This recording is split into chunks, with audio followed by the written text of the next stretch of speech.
Bueno, buenas tardes a todos. En nombre del Comité de Cardiología del Ejercicio de la Federación Argentina de Cardiología, les doy la bienvenida a este Ateneo sobre la presentación de un caso clínico eh, que, bueno, vamos a presentar en breve. Vamos a esperar 1 o 2 minutitos que se está conectando eh, la gente en este momento y ya vamos a dar comienzo al Ateneo correspondiente.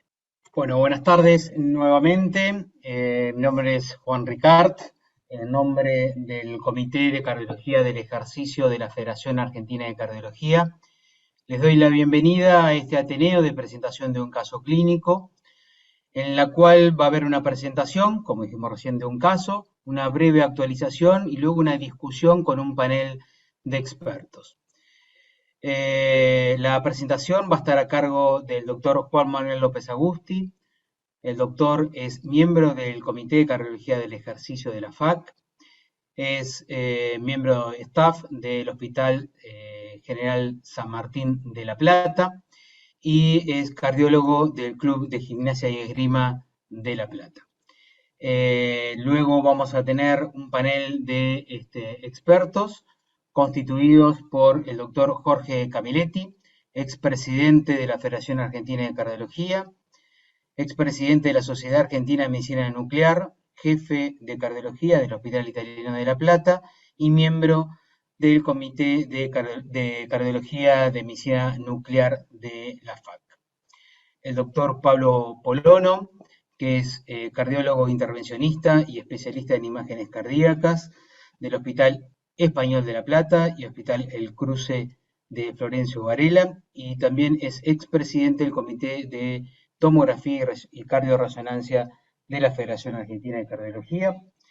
La doctora Lucila Pellita, que es especialista en cardiología y deporte del Hospital Español de La Plata y actual vocal del Comité de Cardiología del Ejercicio de la FAC. Y el doctor Guillermo Einer Allende, que es cardiólogo de staff del Sanatorio Allende de Córdoba y jefe de imágenes cardíacas avanzadas del Sanatorio Allende y también expresidente del Comité de Cardiología del Ejercicio de la FAC. Juan Manuel, cuando gustes, adelante con el caso que hemos titulado Alteraciones de la repolarización ventricular durante el esfuerzo en el deportista. Bueno, muchas gracias, Juan. Gracias por la presentación, gracias al comité por dejarme participar. ¿Se escucha bien y se ve bien la diapositiva? Sí. Bárbaro. Bueno, comenzamos el caso nomás, ¿sí? Les presento un atleta del Club Gimnasia y Esgrima La Plata. Es un paciente masculino de 57 años, sin factores de riesgo cardiovasculares, sin antecedentes familiares cardiovasculares. Él pesa 71 kilos y mide unos 70. Es maratonista de 70 a 100 kilómetros semanales, con carreras importantes de las populares, digamos, de las ciudades de acá de la Argentina. 2 o 3 carreras de 42 kilómetros que hace durante el año. De ocupación ingeniero. Para tener un historial del deportivo de él, desde los 17, 18 años comenzó a jugar al fútbol de manera amateur, digamos, en los torneos de acá de la región, y ya para los 44 años dejó de estos torneos, sin entrenar muy específicamente en fútbol. Comenzó el running ya sí, con un entrenamiento mucho más avanzado, con alta exigencia y ya un muy buen rendimiento. Desde ahí es que comienza sus controles y sin ningún inconveniente. Motiva la consulta, su primer consulta que nos encontramos, sí, el apto físico precompetitivo, que sabemos que odiamos ese título, sí, preferimos llamarlo evaluación cardiovascular preparticipación deportiva. Él refiere estar asintomático y realizar el deporte sí, sin limitaciones, sin síntomas. El examen físico cardiovascular es normal y su electrocardiograma basal en reposo lo tienen en imagen, ¿sí? Es un ritmo sinusal, una bradicardia sinusal esperable por ser deportista, ¿sí? Por ese angosto, eje conservado, Vemos R prominentes en la cara lateral y también el trastorno de repolarización con su notch en cara lateral y un poquito en la cara inferior. Ya desde el 2014 él tiene una carpeta enorme con su historia clínica, ¿sí? que trae, que muestra todos estos resultados, ¿sí? Un ecocardiograma esperable, ¿sí? Con un ventrículo izquierdo no dilatado, con espesores y masas normales, en reposo anusos de isquemia, con función conservada, la leve dilatación auricular esperable y sin valvulopatías. Y acá vemos la ergometría, ¿sí? La ergometría que él trae, ¿sí? Que viene trayendo de años anteriores, ¿sí? Que son pruebas máximas, son pruebas suficientes, asintomáticos, ¿sí? Siempre asintomático. Y lo que presenta de manera categórica, después de los 10 MET, 12 MET, eso puede variar un poco, es estos infra de B3 a B6, ¿sí? También bien categóricos, de 3 milímetros aproximadamente, con T invertida, ¿sí? Que son a partir de los 140 latidos aproximadamente, repito, siempre asintomático, y en la recuperación normaliza lentamente. Así que con esto, primer hallazgo, uno tiene que sospechar en cardiopatía isquémica por la edad y por estos signos clínicos, ¿no? De electrocardiográficos. Bien, se le hicieron estudios en su momento de mayor complejidad, ¿sí? Como el ecoestrés, que presentaba la prueba de esfuerzo, lo mismo, el infradesnivel que está marcado, ¿sí? Infradesnivel de cemento CT, de B3 a B6, que nivela lentamente durante la recuperación, y no se observa un trastorno de motilidad, se toma como una prueba negativa para la detección de isquemia. Su cámara gamma, su SPECT, la perfusión miocárdica, que muestra en esfuerzo, se observa una hipocaptación en cara inferior, en segmentos medio y basal, y en reposo mejoría completa de dichos segmentos, con motilidad conservada. El estudio interpreta una isquemia inferior. Si recordamos la prueba de esfuerzo, esto era más en cara anterolateral, ¿sí? No se podría correlacionar. Por estos estudios que se llegó hasta el cateterismo en el 2014, ¿sí? Que muestra arterias sin lesiones angiográficas significativas. Bien, así que el paciente continuó desde el 2014, todos los años haciéndose la mayoría de los estudios, ¿sí? Con sus controles, continuó entrenando y compitiendo con la misma cantidad de la carga de trabajo, ¿sí? Con pruebas evocadoras de isquemia que evidenciaban los mismos resultados. A la primera consulta, yo nuevamente por basal, ¿sí? Para tener el electrocardiograma, un nuevo ecocardiograma que mostró los mismos resultados, repito, y la ergometría que también a eso de los 140 latidos, 150, comienza con ese infra ST muy marcado, como lo ven ahí abajo. Por eso, y por la sospecha, cardiopatía isquémica, primero a la cabeza, ¿sí? Pero sin encontrar muy bien la causa que lo justifique, se piden estudios complementarios de mayor complejidad para acercarnos al diagnóstico, como es la cardioresonancia magnética, y también solicitamos una angiotomografía. De la cardioresonancia magnética eh, es un estudio normal, ¿sí? En sentido de que no se encontró miocardiopatía y por suerte no se encontraron signos de fibrosis, ¿sí? Por lo que se toma como un estudio normal con los mismos hallazgos previamente.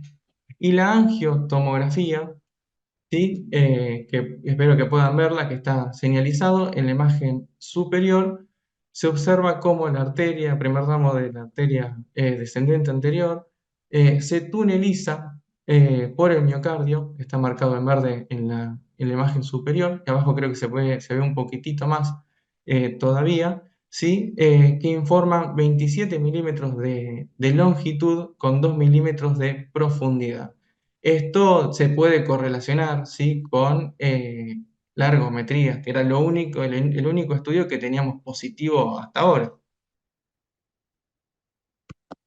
Bien, como conclusión, el diagnóstico es un puente miocárdico de tipo asintomático, con signos de isquemia en esfuerzo en alta intensidad, siempre superó los 10-12 METs, por lo que se le contraindica la competencia, se prescribe ejercicios físicos estáticos y dinámicos, o sea, de fuerza y de resistencia de moderada intensidad, ¿sí? Con control de frecuencia cardíaca y control por su frecuencia cardíaca útil en las ergometrías y obviamente con pautas de alarmas. Creo que acá está el desafío, ¿sí? De este paciente que muestra claros signos de isquemia, pero también signos de benignidad y al ser un deportista de alta exigencia y alto rendimiento, eh, el paciente exige tener la mejor performance y no justamente uno tener que retrotraerlo y bajarle esa carga. Pero bueno, nosotros queremos cuidar a nuestros deportistas y creo que este es el desafío, ¿verdad? Bien, como un breve resumen, hablamos del puente miocárdico, que es una anomalía anatómica congénita caracterizada por una arteria tunelizada debajo de una sección de miocardio. La profundidad y la longitud del segmento tunelizado son aspectos fundamentales para generar el sustrato que puede provocar síntomas isquémicos en determinadas circunstancias. La prevalencia reportada es entre 0,5 y 16%, pero en las autopsias se puede ver aún más, involucrando la mayoría de las veces a la descendente anterior. Como vemos en el gráfico de la derecha, importa su profundidad, y vemos a la arteria y su profundidad, que si es mayor de 2 milímetros y una longitud mayor de 2,5 centímetros, ¿sí? Es potencialmente sintomática, que se pueden observar en los estudios complementarios, estos, ya sea anatómico o por imágenes funcionales, ¿sí? Y quizá merezca tratamiento. De lo que es la clasificación de Schwartz en 2009, tenemos a las tipo A, que es un hallazgo incidental en la angiografía sin signos objetivos de isquemia, los tipo B con signos objetivos de isquemia mediante las pruebas no invasivas, y los pacientes tipo C con signos objetivos de isquemia sintomáticos y que requieren tratamiento farmacológico. Bien, en este gráfico lo que vemos entonces es que mientras mayor sea la profundidad, mayor la longitud con los puntos de corte que ya dijimos, ¿sí? Y además, si vemos que la tunelización afecta más ramas, ¿no? de la arteria, se puede comprometer generando síntomas y obviamente eventos, ¿sí? También tener en cuenta que hay una gran asociación entre la miocardiopatía hipertrófica y los puentes musculares. Estos síntomas pueden estar dados por, ya sea por efecto de robo, ¿sí? Como en la sístole puede haber un efecto Venturi y generar por diferencia de gradiente de presiones, ¿no? Este robo, ¿sí? Por espasmo coronario, por disección y también tener en cuenta que favorecen a las placas de ateroma en el sector proximal al puente. Y pensamos que este paciente ya tiene 57 años. De la presentación clínica, los pacientes en general puede ser un hallazgo asintomático, puede generar angina estable o inestable, angina vasoespástica, o los síndromes coronarios se puede presentar por, como dijimos, espasmos coronarios, trombosis, extensión coronaria, o también presentar aterosclerosis proximal a la tunelización. Ya con menor frecuencia, pero puede aparecer arritmias ventriculares, ¿sí? Ruptura ventricular, muerte cardíaca, muerte súbita y disfunción ventricular izquierda. De lo que es este gráfico nos muestra que hay distintos estudios complementarios para llegar al diagnóstico. Tenemos estudios complementarios anatómicos y funcionales, invasivos, no invasivos. Dentro de lo que es no invasivo, funcional, a la cámara gamma, al ecoestrés, como ya lo vimos con nuestro paciente, ¿sí? Y también a la angiotomografía como estudio anatómico, que también sería el estudio no invasivo comparado con el invasivo, que es la cinecoronariografía, ya con estudios de mayor complejidad que pueden ser el IBUS y el OCT. Como vemos en los gráficos debajo, lo que podemos ver en la cinecoronariografía es la estrechez de esa luz en el momento de la sístole, cosa que no podemos observar en reposo en nuestro paciente. Ya con el IBUS nos puede dar mucha información, que está aquí abajo, creo que lo pueden ver si lo estoy señalizando con el mouse, ¿sí? Con ese signo claro de la semiluna que se da en sístole y en diástole, ya que hay un retardo en lo que es la relajación de esa musculatura en la diástole, que puede generar justamente esa isquemia. ¿Sí? El OCT nos puede dar más información de lo que es intra, ¿no? de la luz y si hay formación de placa ya para ese momento. Y como ven en la imagen de la derecha, en la angiotomografía, se ve bien la luz que se puede sensibilizar aún más con nitroglicerina, ¿sí? Y vemos cómo se comprime también y ingresa la luz del vaso, ¿no? Dentro del miocardio.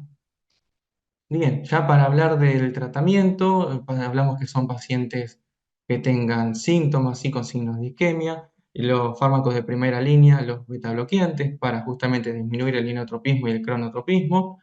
También, llegado el caso, se puede utilizar el cateterismo para colocación de stent. Estos stent son distintos a los convencionales, se ha probado con de segunda generación, ¿sí? Con un refuerzo, una alta resistencia radial, porque justamente deben tolerar mayores presiones, y si no, también ya llegado a la cirugía del bypass, si tiene buenos lechos distales, o destechar, sería una cirugía eh, ya sea cirugía de una miotomía.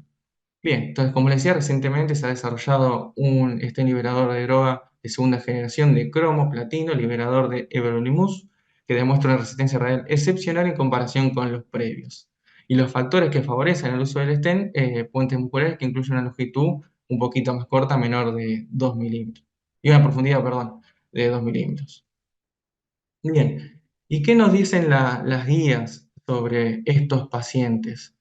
Que la aptitud, sí, a los pacientes con trayecto intramiocárdico y evidencia de isquemia se le debe restringir la práctica deportiva de competición y deben recibir el asesoramiento adecuado sobre la participación en actividades de tiempo libre. Pensemos que este paciente era de alta exigencia, alto rendimiento, competía, ¿sí? Eh, y que nos dice además, se debe considerar la práctica deportiva de competición y de tiempo libre de los pacientes asintomáticos con trayecto intramiocárdico sin isquemia inducible o arritmia ventricular durante la ergometría máxima. No se recomiendan los deportes de competición para los pacientes con trayecto intramiocárdico e isquemia persistente o arritmias cardíacas complejas durante la ergometría máxima. Y también lo que dice la guía es que tiene una laguna sobre la evidencia de todo esto. Los riesgos del trayecto intramiocárdico, se desconoce la importancia específica del trayecto en el infarto y en la muerte súbita durante el ejercicio.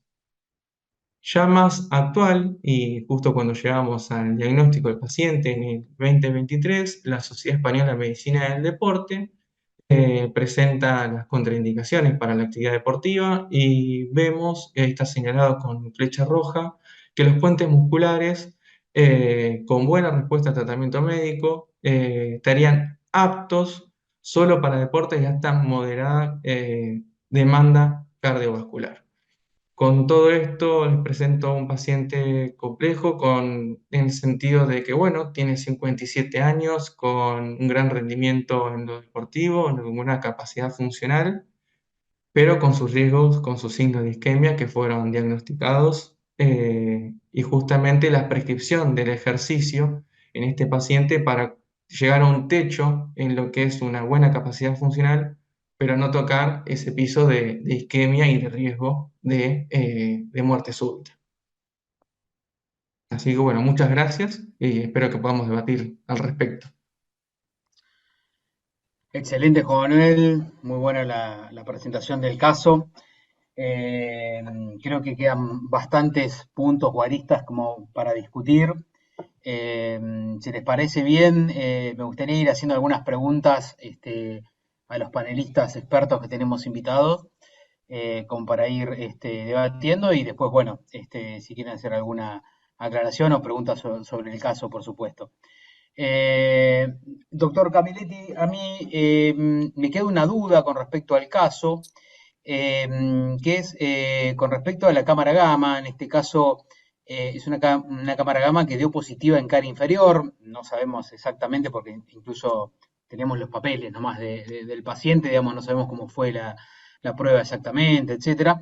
Pero ¿podríamos considerar una prueba negativa o a pesar de que no sea el territorio correspondiente al electrocardiograma, debemos considerarla positiva en este caso? Mira, Juan Pablo, a ver, a primera vista las imágenes muestran un defecto en la cara inferior que cuando ves las imágenes de reposo revierten, pero no revierten en forma completa. Uno podría pensar que si esta imagen se hizo en un solo día, es decir, con baja dosis y alta dosis, uno podría estar viendo algo de atenuación diafragmática en el paciente y en realidad estar planteando un defecto de perfusión que en realidad es un artefacto. Eh, eh, eh, lo ideal sería hacer un estudio con dosis media y en 2 días para tener una buena calidad de imagen. Y si uno sospecha que esto puede ser un artefacto, lo que habría que hacer es repetirle la imagen de reposo con la misma dosis que se hizo en el esfuerzo, ¿no? Digo, para tener en cuenta,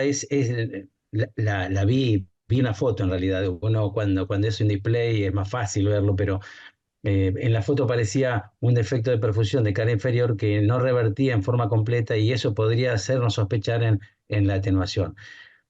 Eh, a veces uno puede ver que en pacientes que tienen un compromiso de la arteria descendente anterior, cuando la lesión está tercio medio, distal, que involucra un poco la punta y la cara inferior.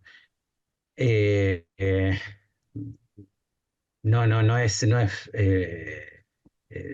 Si uno, después conociendo todo el caso, uno sospecharía que no es que el estudio no es positivo, ¿no? Eh, yo ¿Y, sí, y te hubieras quedado con esa imagen o hubieras hecho, digamos, más o menos lo que se hizo, que es pasar directamente a una CCG? si me preguntas a mí, yo en un paciente menor de 60 años sin factores de riesgo, menor de 55 años y sin factores de riesgo, y un deportista de estas características, teniendo una ergometría positiva, yo le hago un angiotac para diagnóstico en este grupo de pacientes. Si tengo una ergometría positiva. Yo no sé, yo hago imágenes, ¿no? Sobre todo hago medicina nuclear, pero también hago angiotomografía. Eh, sh- eh, yo quizás hubiera utilizado el SPECT, pero conociendo el caso, pero después de haberle hecho la Sí. angiotomografía. Entonces, hubiera hecho la ergometría, la angiotomografía y después probablemente el SPECT, teniendo en cuenta todo esto que te digo, para ver si esa isquemia que yo veo en la ergometría es real o es solo un cambio electrocardiográfico a expensas de un electrobasal que tiene algunos cambios de la repolarización que me pueden simular un falso positivo en la ergometría. Eso hubiera sido la secuencia que yo hubiera elegido. Perfecto, gracias Jorge. Muchas gracias. Guillermo, ¿a vos te parece que la cardioresonancia podría haber diagnosticado este caso? Haber adicionado, por ejemplo, imágenes de difusión, por ahí podría haber ayudado y haberse salteado la tomografía o si hubiéramos Eh, tenido ese dato. Mira, quiero aclarar una cosa, la ergometría en el infra no localiza cara, Sí. así que digamos, no tiene, para la audiencia ahí el reto, no tiene con la cámara gamma correlación, ¿no? Y como explicó Jorge, bueno, ahí también faltan datos, depende de la carga isquémica, el porcentaje, nosotros nos fijamos mucho en eso. Lo otro para aclarar, a ver, si uno quiere ponerse, digamos, científico y con la guía, nosotros hace 2 años atrás, y lo venimos hablando ahí, Pablo sabe, y lo hemos puesto en los congresos, si no tienen factores de riesgo cardiovasculares, la ergometría es positiva, vamos a test morfológico, vamos a angiotac, digamos, eso prácticamente no hay discusión, Juan Manuel, digamos, si vos estás con muchos deportistas y no tienen factores de riesgo cardiovasculares, la probabilidad de enfermedad aterosclerótica es baja, es angiotac de acá a la China. Nosotros, pruebas funcionales de perfusión, sea SPEC, PET, que lo que hacemos, yo hablo de lo que nosotros hacemos, PEC, PET y rezo perfu y bueno, y ecoestrés que que puedo tener mi divergencia con los ecocardiografistas que siempre dan todos normales,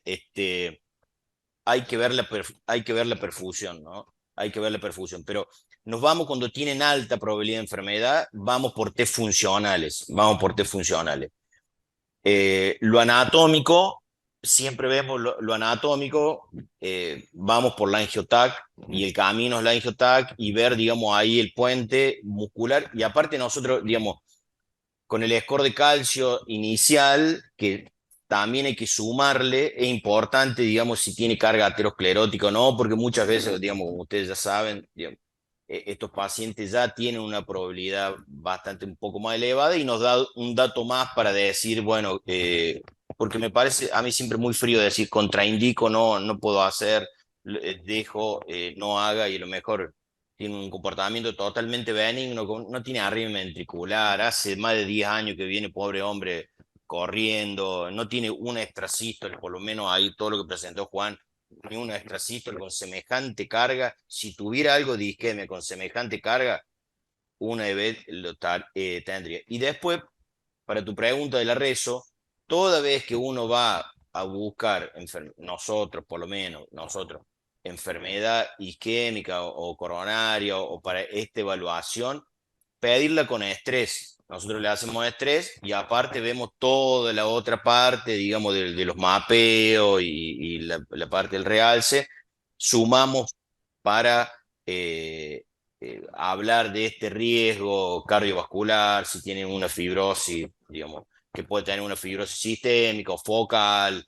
Eh, yo esa reso que ya uno le pide, y si es para valorar isquemia, porque el paciente lo que ustedes están quisiendo valorar es isquemia, no pedirla así, porque pedir una reso sin un No, no, estudio ¿qué tal, doctor? morfológico. Perdón que lo interrumpo, pero no, se solicitó de manera funcional, así como usted dice, pero por lo menos no lo pudimos conseguir ni por la obra social y tampoco por los Bueno, equipos de acá. está Pero sí, bien, es tal cual, esa era la idea, justamente, que no dé esa está bien, información pero que no, usted no, dice. entiendo, pero digamos, para transmitirle al público, digamos, que está del otro lado, cómo hacer los pedidos, porque yo acabo de subir, bajar, estoy haciendo estudios de rezo, y un problema, y Pablo lo sabe, es que se hacen mal los pedidos de lo que uno quiere buscar. Entonces, por ahí la obra social no le cubre, bueno, que pague un poco más, porque es hacer el esfuerzo, siempre hay que hacer el esfuerzo por salud y hacer un estudio, digamos, completo. Yo lo hubiera terminado de hacer, como dijo Jorge, lo hubiera hecho a ese paciente inicialmente con la primera ergometría, le hago la angiotac, veo score de calcio, si tiene enfermedad aterosclerótica asociada, y si quería hacer un estudio funcional, hubiera hecho la reso esa con perfo y después ahí, listo. Sí, Sí, en tal este cual, así fue. caso, claro, Sí, sí, Juan. lo que quería aclarar es que, bueno, este paciente hace 10 años, ¿no? Y hace 10 años hay que empezar dos cosas. Una, que, bueno, fue evaluado por otros médicos. Y segundo, que no teníamos tan difundida como tenemos ahora tomografía y resonancia, ¿no? Por lo menos en la ciudad de La Plata. Digamos, hoy en día lo tenemos mucho más a mano, ¿no? Pablo, ¿querés hacer alguna opinión sobre la tomografía? Y me gustaría también saber si a este paciente, en tu rol de cardiólogo intervencionista, le pondrías un stent. Hola, ¿qué tal? Buenas tardes a todos. Bueno, está muy interesante el caso y me parece que está bueno poner el punto de discusión en el orden en que solicitamos o que se solicitaron esta vez los estudios complementarios. Mira, de lo que estuvieron hablando coincido plenamente todo lo que dijeron. Creo que la tomografía hoy está en un paciente con pocos factores de riesgo, con una enfermedad probable, una probabilidad de enfermedad coronaria baja. Es el método de entrada cuando tenemos un paciente que está asintomático y con una prueba ergométrica que no es concluyente o es dudosa o nos da la sospecha de isquemia. Y me parece que es la mejor herramienta que tenemos hoy como para arrancar. Lo digo en el sentido que de no solamente pensando en enfermedad coronaria aterosclerótica, sino que en un paciente joven podemos tener anomalías del nacimiento de las arterias coronarias, que es lo más importante para descartar y que son la mayoría de los pedidos que tenemos en jóvenes cuando aparece algún estudio funcional patológico. Habitualmente encontramos a la arteria circunfleja, que es la mayor, la que es más probable que nazca en forma anómala y que tenga un recorrido retroórtico, que esa no nos va a generar ningún tipo de complicaciones, pero en algunos casos hemos encontrado horribles arterias coronarias derechas naciendo desde el tronco de la coronaria izquierda o coronarias izquierdas naciendo de la coronaria derecha que pasan entre la pulmonar y la aorta y que eso genera realmente un alto riesgo de isquemia, pruebas de esfuerzo patológicas y bueno, que en donde la tomografía no falla porque es el estudio ideal para determinar cuál puede ser el problema del paciente y qué solución va a requerir. Hemos tenido varios pacientes y algunos que han terminado obviamente con cirugía para corregirlo.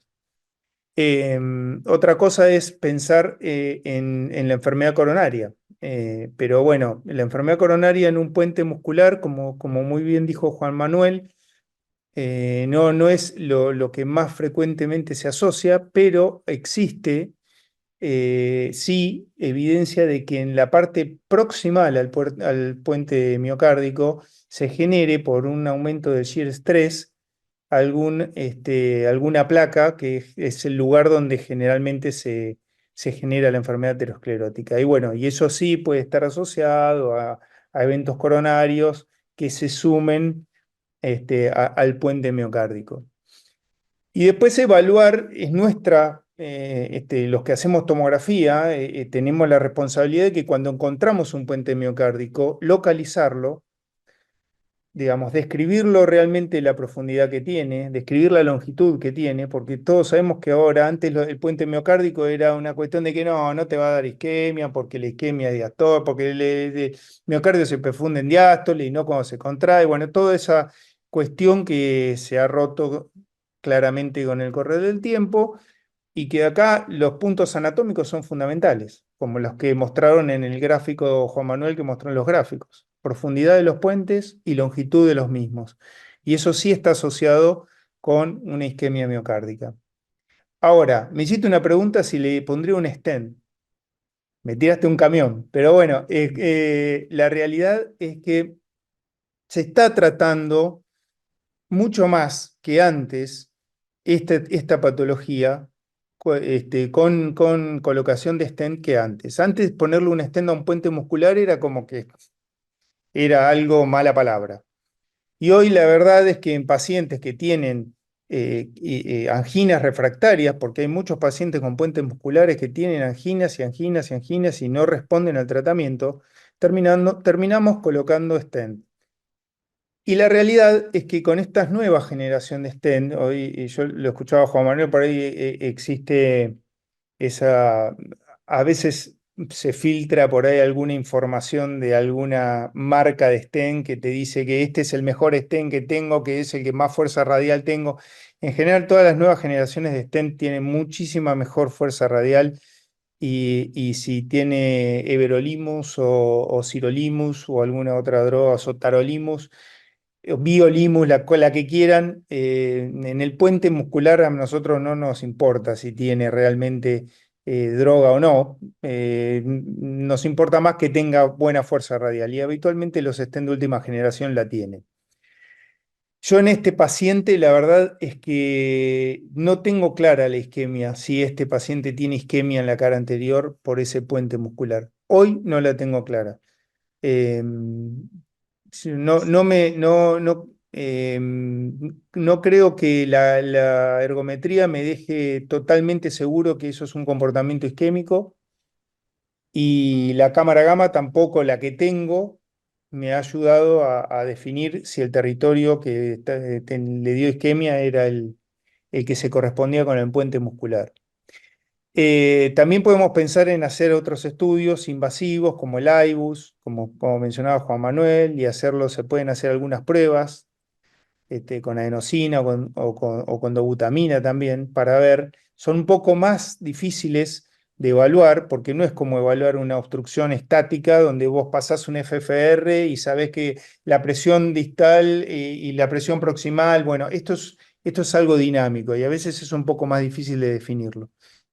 Quizás con la dobutamina es un poquitito mejor para definirlo si uno quiere hacer un diagnóstico exacto. Ahora después hay que animarse, decirle al paciente, vení, te vamos a hacer un cateterismo, vamos a pasar una cuerda, meterte dobutamina y hacer una prueba a ver si realmente mereces que te pongamos un stent o no. Hoy yo repetiría un estudio en este paciente de apremio, el que más le guste al médico de cabecera, si le haría una buena prueba de perfusión nueva, bien hecha, o un ecoestrés también, y por qué no una resonancia de estrés. Yo entiendo que por ahí no la tenemos a mano y como bien dijiste vos, no es uno de los estudios que más fácil tenemos a mano, pero la verdad es que yo repetiría algo como para asegurarme que ese puente miocárdico le está dando esa isquemia anterior que se puede sospechar. No sé si contesté. Si consigo eh,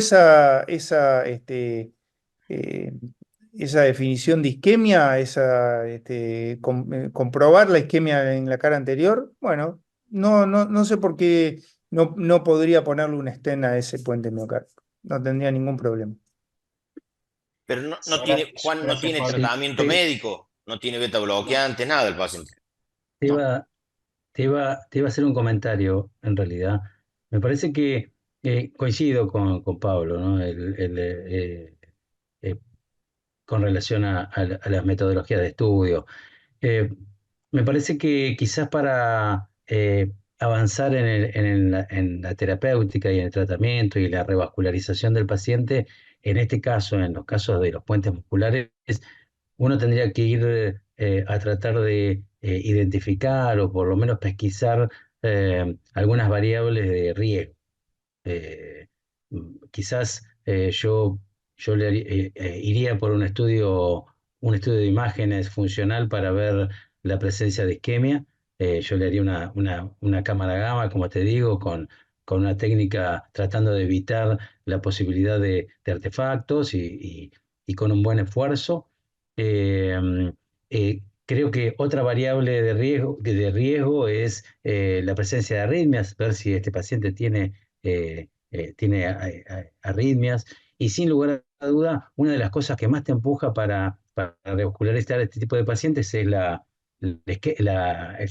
síntoma refractario al tratamiento médico. Como decía Guillermo, me parece que eh, eh, eh, tratarlo bien al paciente y bueno, analizar si aparecen síntomas y ahí si aparecen algunas de todas estas variables de riesgo, sí pensar en un tratamiento a ver, revascularización, digo, que podría ser, sí, con un stent o más invasivo, siendo más invasivo con una cirugía, ¿no? Ahí Sí, está, pero este paciente es asintomático, ¿no? Así que, eso, por eso digo. y por ahí el problema también viene, no sé, Lucila, si querés dar una opinión, con respecto al paciente seguramente debe querer seguir corriendo, ¿no? Y más allá de que nosotros por ahí no le firmemos la evaluación preparticipación deportiva, o sea que le contraindiquemos por lo menos la, el deporte competitivo, digamos, para que no corra una carrera de 42 kilómetros, con lo que significa, digamos, la descarga adrenérgica de una competencia, etcétera, etcétera, muy posiblemente el atleta va a seguir corriendo esos volúmenes, ¿no? Entonces, por ahí me parece importante, no sé, saber tu opinión, Lucila, ¿cómo le restringís o cómo le indicás decir, a ver, hasta dónde puedes correr, cuánto puedes correr? ¿Qué le dirías vos a este paciente? Hola Juan, ¿cómo estás? Bueno, te agradezco la pregunta. Sí, yo estaba analizando el paciente como si fuera mío a ver qué haría. en nuestro rol como cardiólogos del deporte, la verdad que nos resulta a veces bastante difícil porque son pacientes que en general son sanos o se sienten sanos y restringirle el deporte o lo que a ellos les gusta hacer es bastante complicado. Entonces, uno siempre busca alternativas. Yo creo que en este paciente lo que haría es hacerle una prueba máxima como para evaluar, a ver, continuar con el deporte o no, hacer una prueba máxima, evaluar su frecuencia cardíaca moderada, digamos, y como bien dice el consenso de cardiología del deporte, que no está contraindicado en sí la actividad física, sino que recomiendan actividad física moderada en este tipo de pacientes. Entonces, decirle, o sea,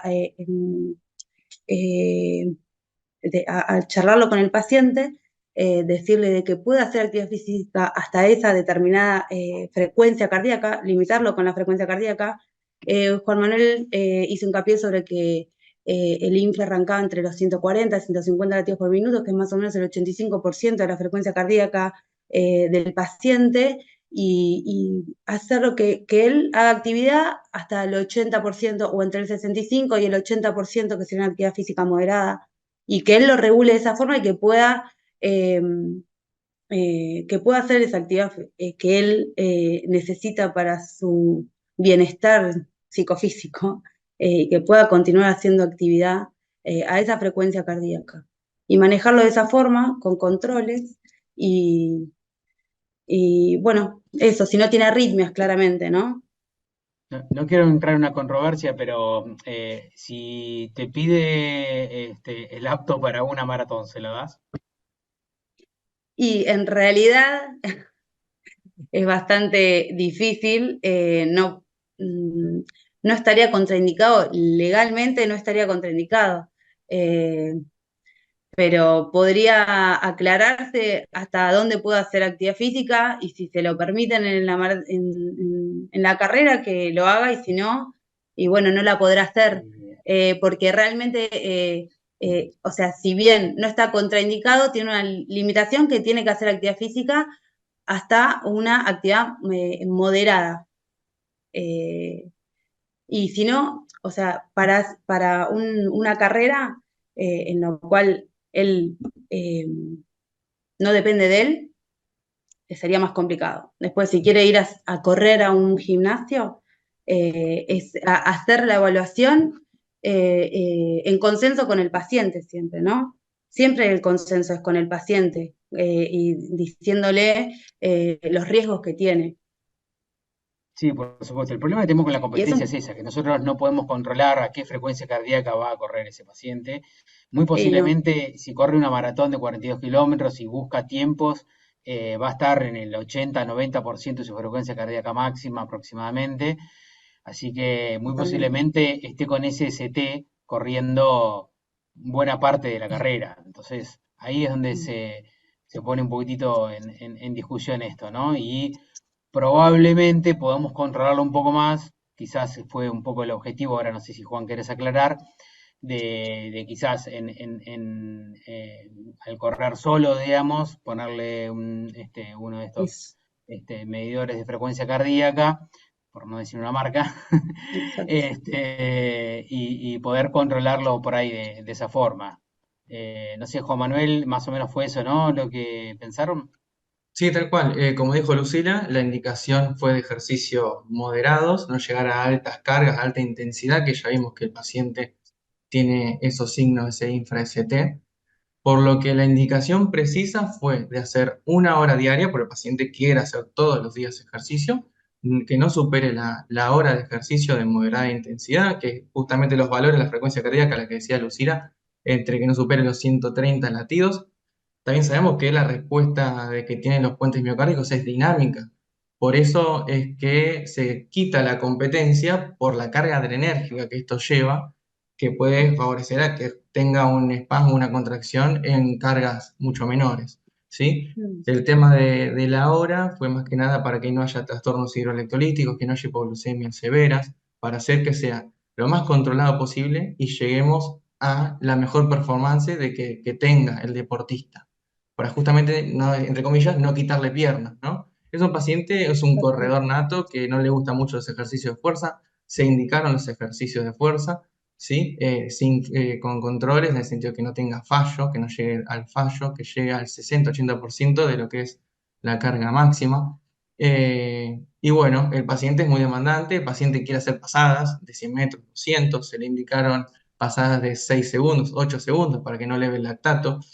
La parte individual del paciente es complicado, pero bueno, quería llegar a discutir este caso de cómo se puede hacer la indicación del ejercicio de manera segura y justamente no perder al paciente. Hay, ¿Puedo sí, meter bueno, una pregunta? Sí, perdón, que había una pregunta antes sobre el tema beta bloqueante, que el Sí, paciente al eso ser te iba a decir. deportista, ya la frecuencia cardíaca es de 50 y a la noche Claro. seguramente sea menor todavía. Por eso, con su calidad de vida, con su rutina, yo no le indiqué los beta bloqueantes. Juan, te hago una consulta. ¿Holter le habían hecho? No sé si... Tenía un holter ahí a lo lejos, yo la verdad no se lo indiqué porque sabía que iba a ser limpito, no hizo una extrasístole en todas las pruebas, ¿sí? Ya eso lo aleja de la posibilidad de Sí, que tenga algo asintomático. clínico. Tal cual, tal cual, tal cual, recontra asintomático. Perfecto. Germo, ¿tienes una pregunta? ¿Es así?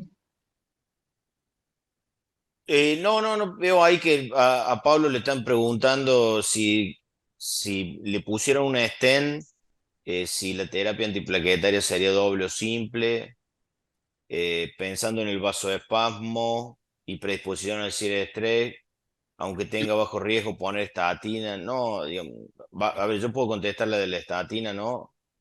No, si no hay enfermedad aterosclerótica y no tiene una determinada carga, más de 100 de score de calcio, no.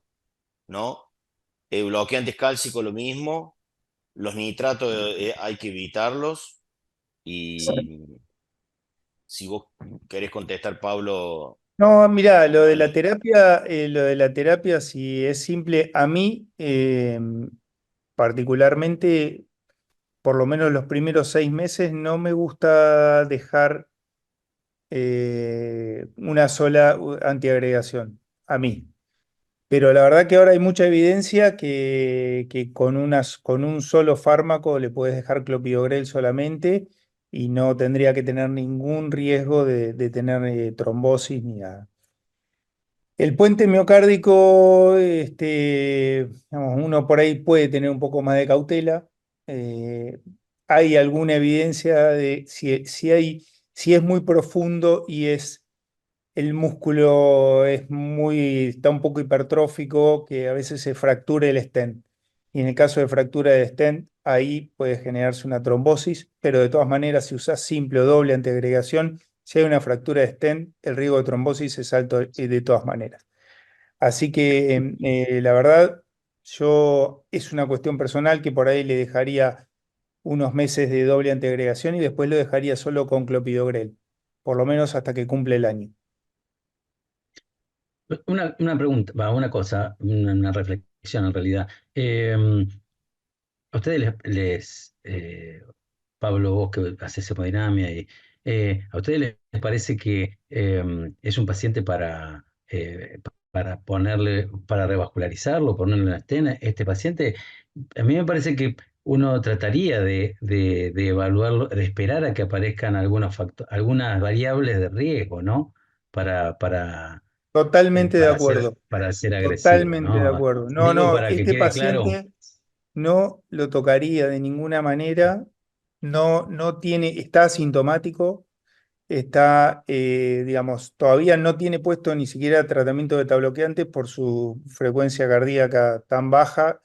Yo igual intentaría ponerle, aunque sea una dosis Sí, baja, es una opinión ok. personal, le pondría, aunque sea para bajarle un poquito la contractilidad miocárdica, y después controlarlo con un holter para que no se me vaya a 25 latidos por minuto cuando duerme, pero una dosis, aunque sea baja, le pondría y lo esperaría. Pero no intentaría revascularizarlo de ninguna manera ahora, salvo que tenga un estudio como hoy planteamos, que diga, no, mira, la verdad es que este puente genera isquemia severa en la cara anterior. Y lo que dijo Lucila, que me parece perfecto, es que hay que hablar mucho con estos pacientes, son pacientes muy difíciles de manejar, porque yo digo, lo voy a decir en castellano antiguo, se les traba la cabeza con el running y quieren correr y se quieren ir a correr, a cruzar los Andes y decís, tenés 57 años, tenés un puente muscular, tenés una prueba que no es normal, pero yo quiero ir a correr los Andes, digo que bueno, listo, está bien. Es difícil frenarlos, es muy difícil frenarlos. Pero bueno, muy bueno la aclaración de que tiene que correr en un rango de frecuencia segura para él. Yo creo que va por ahí la cosa por ahora con este paciente. Y otra cosa que también me interesa escuchar la opinión de la gente, de los cardiólogos que hacen deporte, que hacen la parte de cardiología del deporte. Eh, Porque quizás uno se encuentra cuando está frente a un deportista de alta competencia que está en pleno ejercicio de su actividad y que en realidad vive de eso, es un deportista, un jugador de fútbol de una primera división acá en nuestro medio. Eso es una cosa. Y otra cosa es, como decía Pablo recién, un paciente que tiene 57 años y que en realidad está corriendo porque es amateur y es decir, eh, uno tiene que empezar a plantearse si en realidad no está para dejar de hacer ese tipo de entrenamientos o de actividad deportiva y pasar a algo moderado, algo más eh, de entretenimiento en realidad, ¿no? Teniendo Jorge, en cuenta que... es que en realidad este paciente estaría contraindicado, sí, el deporte de alta competencia. Eso sí estaría Claro, contraindicado. Por claro, eso la idea siempre es regularlo para que pueda saciar su necesidad de hacer actividad física, pero en un rango seguro para él. claro. Es así. Lamentablemente, el paciente de alta competencia no puede jugar con un puente muscular. No Claro. podría. Sí, sin Sí, duda. A nosotros nos pasa eso, Jorge, seguido en el consultorio, de que precisamente te plantean eso, digamos. Está bien, yo no puedo competir, pero yo quiero seguir corriendo, digamos. Especialmente los runners, como dijo recién Pablo, que se les traba la cabeza. Este, pero bueno, uno lo que tiene que tratar de ir consensuando con el paciente hasta dónde puede ir, hasta dónde no. Yo creo muchas veces que la contraindicación de llano es contraproducente para todos, porque muy posiblemente el paciente te deje a vos como médico de cabecera y vaya buscando uno que le termine permitiendo hacer las cosas. Generalmente pasa eso. Entonces uno tiene que ir llevándolo al paciente de alguna forma. Mirá, vamos a reducir esto, no vamos a competir, pero vas a poder seguir corriendo de esta forma. Eh, digamos, tenés que ir consensuando, tenés que ir, ir viendo, transando, digamos, con el paciente hasta dónde puede ir. Nos quedan unos Yo quiero hacer minutitos. una salvedad. Sí, Quiero hacer una salvedad. Que una cosa importante también es no contraindicar la actividad física en estos pacientes y trabajarlo de esta forma. Como prevención primaria de enfermedad cardiovascular, todos sabemos que la actividad física disminuye el riesgo. Entonces, no limitarle la actividad física, sino controlarla. tal cual, tal Sí. cual. Sí, perdón, Había Juan, una comentando pregunta. también. Ah, sí, yo, sí, Juan, sí. Sí, te puedo preguntar una sí, cosa, Juan. Guille. Sí, sí, decime. Mira, Yo digamos, si tiene o una SPEC o un PET y una RESO, todo negativo, esos tres estudios, no me agregue Ecuestre, pero esos tres estudios son negativos. No le, no, digamos, antes de decirle, no, mire que usted, como dice Juan, controlarle, que es muy difícil, etcétera, etcétera. Por test invasivo, no sé, acá en Córdoba, por lo menos en mi centro no hacemos, pero ver la fisiología coronaria de un FFR invasivo o no invasivo, ¿usted en Buenos Aires hacen? Yo les pregunto a ustedes, digamos, si hacen. Nosotros acá no. Nosotros más que ponerle el IBUS, ahí quedamos, y digamos, porque es como que, viste, decirle no y me faltan estudios que a lo mejor me podrían aportar para decirle, bueno, no, siga y siga haciendo, etcétera, etcétera, digo. Me parece que lo va a limitar los factores de riesgo cardiovascular acá en un pequeño plazo, pero limitarlo así o decir, che, tengo los estudios de perfusión negativos. ¿Ustedes tienen para hacer FFR invasivo o no invasivo por TAC o por coronario ahí en Buenos Aires? No, ¿No? FFR no invasivo no hay acá. En realidad, vos con la tomografía esa que tiene hecha, que le hicimos nosotros, eso lo podés mandar a hacer un FFR no invasivo con esa información.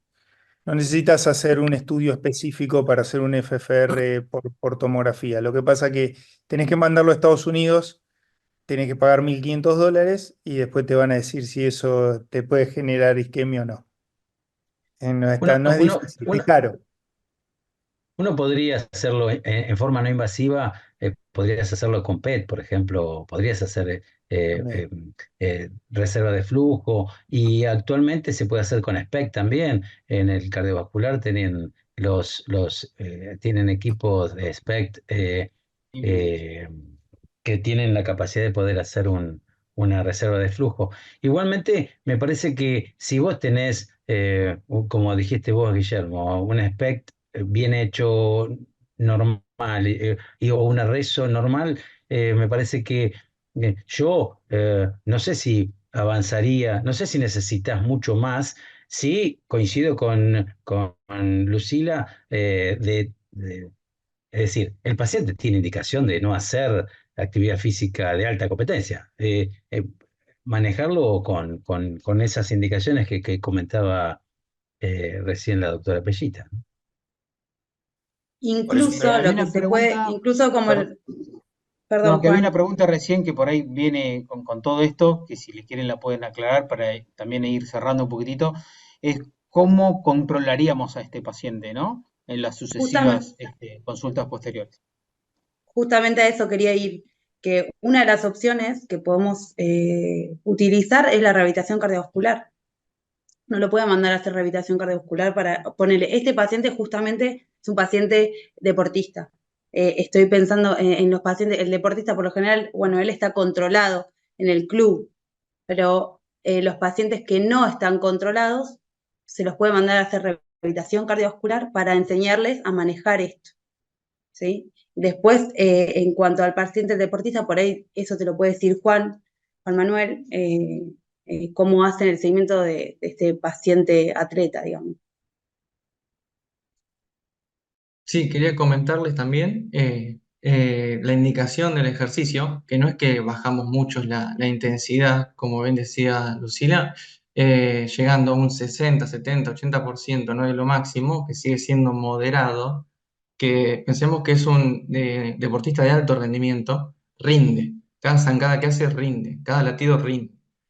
Cuando él llega a 120 latidos, llega a hacer el kilómetro en 5 minutos 30.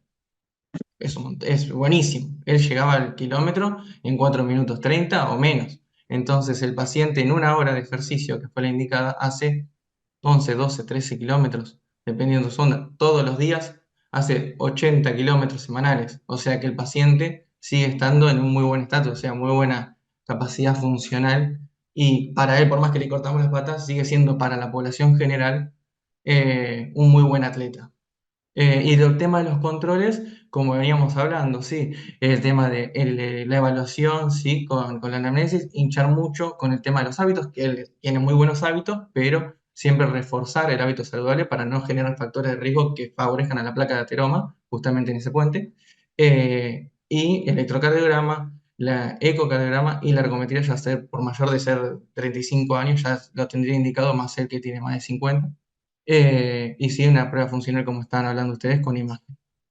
Gracias. Bueno, estamos más o menos en tiempo. Les agradezco a todos los panelistas que han dado su opinión, a Juan Manuel por la excelente presentación del caso que fue muy interesante y aprovecho la oportunidad para invitarlos al Congreso de la Federación Argentina de Cardiología que se va a realizar en Rosario este año, los días 30 y 31 de mayo y 1 de junio. Y desde el Comité de Cardiología del Ejercicio, invitarlos un día antes, el miércoles 29 de junio, al precongreso de Cardiología del Ejercicio, que se va a realizar en el Hospital Italiano de la ciudad de Rosario el miércoles por la tarde, que ya van a tener la información respectiva en la página de la FAC. Así que muy buenas tardes para todos y muchas gracias. Bueno, gracias por la invitación, gracias al Comité de Ejercicio por la invitación, gracias, en serio. Muchas Muchísimas gracias. Gracias a todos, hasta luego. Saludos. Chau, chau. Chao, hasta luego. Chau, chau.